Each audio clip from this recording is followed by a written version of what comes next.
everybody and welcome to the Big Strand. Today we are going to talk about something weird. We're going to talk about 1996.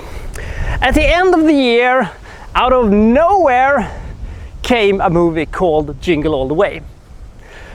Now this was in the infancy of the internet, so I actually didn't know this movie was coming out, despite Arnold being then and sort of still one of my favorite actors of all time. Not because he's that good, but because he's Arnold. So I was a little shocked.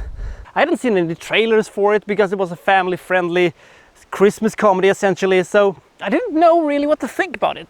I actually saw it a couple of weeks after Christmas, when, you know, the Christmas spirit had left you essentially. But was it any good? Could Arnold do another great comedy? Let's find out, because this is Jingle All The Way.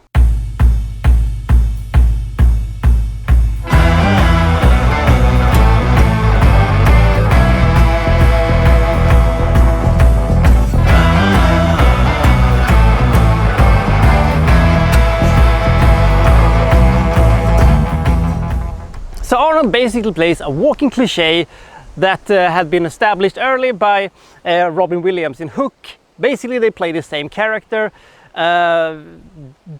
businessman and dad who misses out on his son's important things and you know, things like that. However, it seems that unlike Robin Williams, he doesn't have to travel to another world to find his inner child. No, he doesn't have to do that. He just gonna bribe him with commercialism. Yay! The kid is played by, oh no, not you again. Ugh. Jake Lloyd.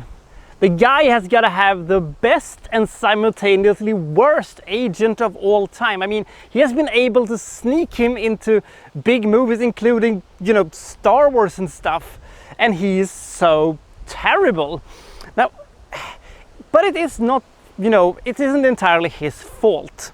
I mean, with the Star Wars thing, he had to, you know, nobody could have made those terrible lines, you know, work. I necessarily don't try to blame the kid on these ones. I try to blame the director, the agent. We're getting sidetracked. Anyway, he's really annoying in this one, and he's bland and he's uninteresting. But his favorite TV show of all time is Turbo Man, or Turbo Man, as Arnold would say. All he wants for Christmas, all I want for Christmas is Turbo Man.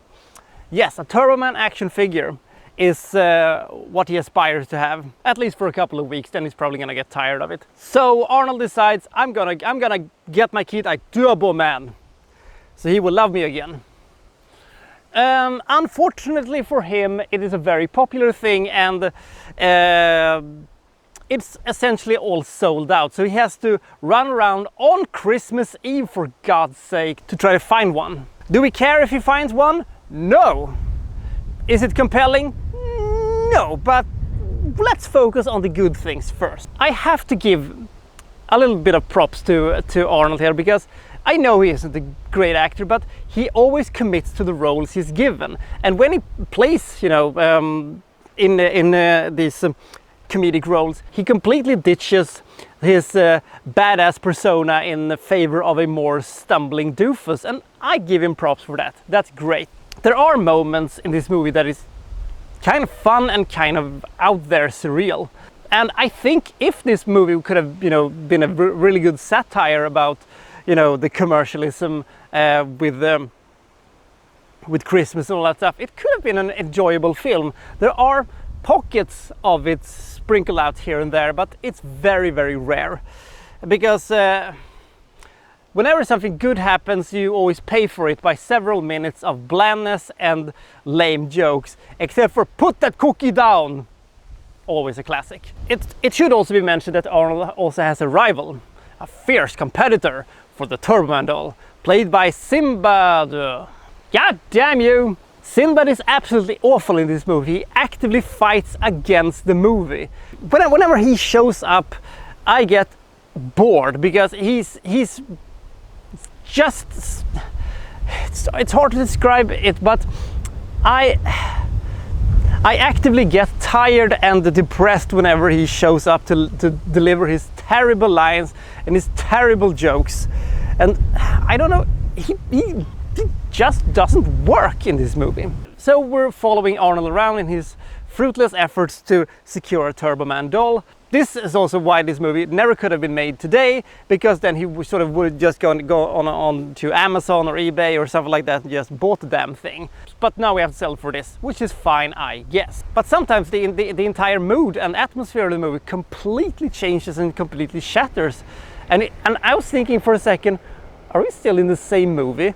Because Arnold gets entangled with an evil crime ring of Santa Clauses that sells knockoff versions of Turbo Man that is comprised of a giant Santa played by the Big Show or the Giant or Paul White, if you prefer that, and one martial artist Santa, and he's fighting this, and you're thinking, what the hell am I watching? What the fuck am I watching? And it should also be mentioned that the finale of this movie comes straight out of nowhere, and it is one of the dumbest, one of the silliest, one of the most surreal, batshit crazy, motherfucking strangest things I have ever seen in my entire life. If you would have told me in the beginning that we would see this ending in this movie, I would have said, bitch please, what are you on?